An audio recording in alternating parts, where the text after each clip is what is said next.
अस्सलाम वालेकुम व्यूअर्स, मैं हूँ राबिया सागर एडवोकेट और आप नहायत अहम टॉपिक पर मेरा ये वीडियो देख रहे हैं। व्यूअर्स, हेल्पलाइन के ज़रिए आप लोगों ने मुझसे सवाल पूछा कि किसी बच्चे को अडॉप्ट करने का तरीका बता दिया जाए, क्योंकि बहुत से ऐसे लोगों ने मुझसे रब्ता किया जो कि मुल्क से बाहर मुकीम थे और उनके पाकिस्तानी बहन भाई जो हैं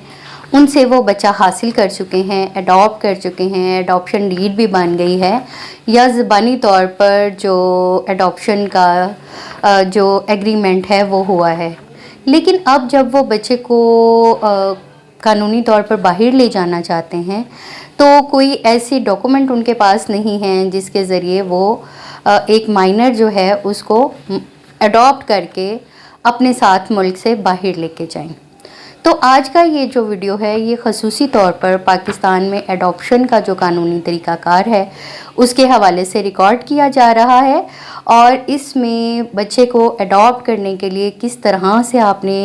अदालत से रब्ता करना है, किस तरह से आपने एडॉप्शन डिक्लेरेशन हासिल करनी है और उसके बाद गार्डियनशिप सर्टिफिकेट और उसके बाद जो है नादरा रजिस्ट्रेशन का जो मुकम्मल तरीक़ेकार है और पासपोर्ट बनाने का जो तरीक़ेकार है वो आपको मुकम्मल बता दिया जाएगा। तो व्यूअर्स, सबसे पहले जब आप मुल्क से मुकीम हैं, मुल्क से बाहर रह रहे हैं और आपने पाकिस्तान में अपने किसी हकीकी बहन भाई का कोई बच्चा अडॉप्ट किया है, और बहुत सारे केसेस में जिन लोगों ने मुझसे बात की उन्होंने मुझे ये भी बताया कि वो उस बच्चे का जो माहाना ख़र्चा है वो उसके हकीकी वालिदैन को अदा कर रहे हैं क्योंकि वो उस बच्चे को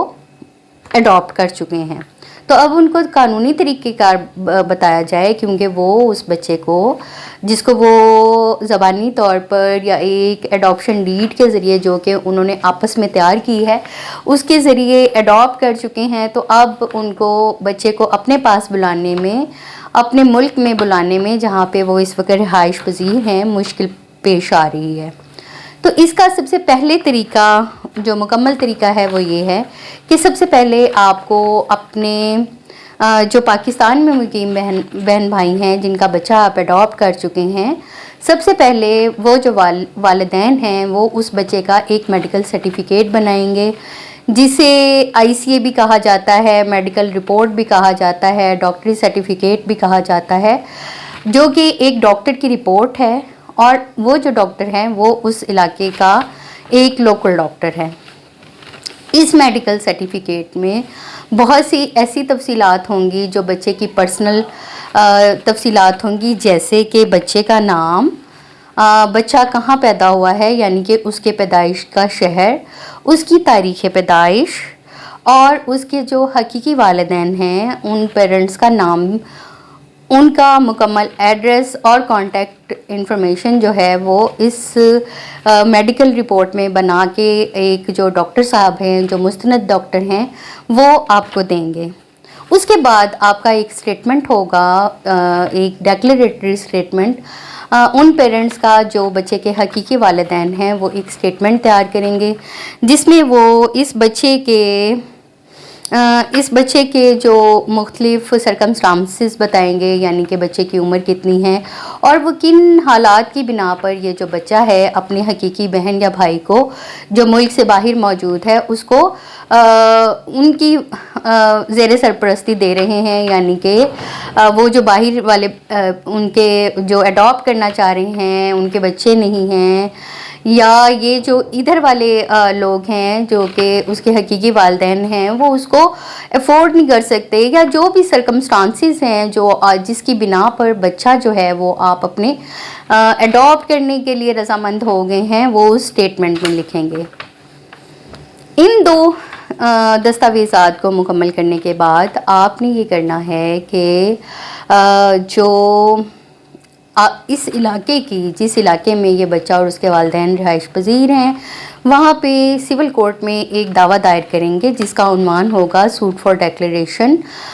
and termination of parental rights, यानी कि جو اڈاپٹ کرنے والے والدین ہیں وہ سول کورٹ میں یہ دعویٰ دائر کریں گے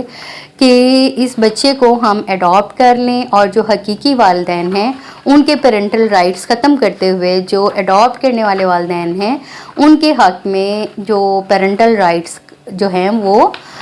ڈکلیئر کر دیے جائیں، اور کورٹ کی طرف سے ایک ڈگری ان کو مل جائے۔ اس ڈگری میں اس کیس میں جو پروسیجر ہے وہ یہ ہے کہ سب سے پہلے یہ دعویٰ جو ہے یہ کورٹ میں جاتا ہے، سمننگ ہوتی ہے۔ سمن کے بعد ایک شہادتی پروسیجر ہے جس میں جو بچے کے حقیقی والدین ہیں وہ عدالت کے سامنے ایک تسلیمی بیان دیتے ہیں، ایک کانسینٹ سٹیٹمنٹ دیتے ہیں۔ ماں اور باپ دونوں یہ سٹیٹمنٹ دیتے ہیں کہ ہم کچھ مخصوص حالات کے بنا پر یہ جو ہمارا بچہ ہے اس کو اپنے یہ جو ہمارے بہن بھائی ہیں یا یہ جو بھی جن کو آگے وہ دے رہے ہیں ان کے حوالے کرنے کے لیے رضامند ہیں۔ اس کے بعد وکیل اپنے دلائل پیش کرتا ہے، اور دلائل پیش کرنے کے بعد جو ہے وہ کورٹ ایک مکمل اطمینان کے بعد جو نئے پیرنٹس ہیں ان کو پیرنٹس ڈکلیئر کر دیتی ہے، اور ایک ڈگری آپ کے ہاتھ میں آ جاتی ہے۔ اس کے بعد جو پیرنٹس ہیں ان کو ایک اور سرٹیفکیٹ ریکوائرڈ ہوگا جس کو گارڈین شپ سرٹیفکیٹ کہا جاتا ہے، اور اس کے لیے جہاں بچہ مقیم ہے اسی کی آپ نے گارڈین کورٹ میں اپلائی کرنا ہے، اور گارڈین کورٹ میں بھی گارڈین اینڈ وارڈ ایکٹ 1890 کے تحت جو ہے جو کورٹ آپ کو گارڈین شپ سرٹیفکیٹ جو ہے وہ الاؤ کر دے گی، آپ کو ایشو کر دیا جائے گا۔ اور اس میں بھی جو کورٹ کا پروسیجر ہے وہ سول کورٹ کا طریقہ ہی ہے کہ سمننگ ہوگی، آپ کے شہادتی تسلیمی جو بیانات ہیں وہ سامنے آئیں گے،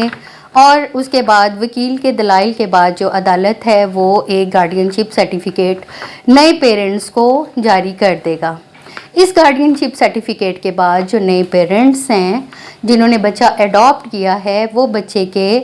CRC یعنی چائلڈ رجسٹریشن سرٹیفکیٹ کے لیے نادرا سے رجوع کریں گے، اور نادرا سے چائلڈ رجسٹریشن سرٹیفکیٹ یا B فارم بھی جسے کہا جاتا ہے حاصل کرنے کے بعد اس کے پاسپورٹ کے لیے بھی اپلائی کر سکتے ہیں، اور امیگریشن کا پروسیس مکمل کر کے اس بچے کو ملک سے باہر اپنے ساتھ لے کے جایا جا سکتا ہے۔ اس کے ساتھ ساتھ ملک سے باہر رہتے ہوئے ہی جیسے بچے کی عمر جو ہے مکمل ہوگی آپ اس کے نائکوب کارڈ کے لیے یا پھر شناختی کارڈ کے لیے بھی جو بھی اس وقت صورتحال ہو اس کے لیے اپلائی کر سکتے ہیں۔ ویورز، قانونی پریشانی سے بچنے کے لیے بہتر طریقہ یہ ہے کہ جب بھی آپ کوئی کام شروع کرنے لگیں تو اس کے اوپر مکمل تحقیق کر لیں، اس کے اوپر قوانین قانونی پروسیجر کو دیکھ لیں تاکہ بعد میں کسی بھی قسم کی قانونی پیچیدگی کا شکار نہ ہوں۔ میری ہیلپ لائن 24 گھنٹے میری ٹیم کے ساتھ ایکٹیو ہے، اور آپ اس پر رابطہ کر کے مکمل قانونی رہنمائی حاصل کر سکتے ہیں۔ میرے چینلز کو آپ وزٹ کر رہے ہیں، میرے ویڈیوز دیکھ رہے ہیں، اور مختلف قسم کی قانونی رہنمائی حاصل کرنے کے لیے آپ میرے چینل کو بار بار وزٹ کر سکتے ہیں۔ ہیلپ لائن کا نمبر ڈسکرپشن میں دے دیا ہے، اور میں آپ کو بتا بھی دیتی ہوں 0331 7899 پر رابطہ کر کے کسی بھی وقت قانونی رہنمائی حاصل کر سکتے ہیں۔ یہ جو نمبر ہے یہ صرف اور صرف وائس کال کے لیے ہے، اس پہ آپ واٹس ایپ پر یا پھر ڈائریکٹ سیل فون پر وائس کال کے ذریعے مشورہ حاصل کر سکتے ہیں۔ اس نمبر پر کسی بھی قسم کے میسیجز کا جواب نہیں دیا جاتا، کیونکہ یہ جو نمبر ہے یہ ایک ادارے کا نمبر ہے، اور اس میں میرے ساتھ میری ٹیم کے مختلف لوگ بھی شامل ہیں۔ میرے چینل سے جڑے رہیں، قانونی معاملات سے آگاہ رہیں اور خوش رہیں۔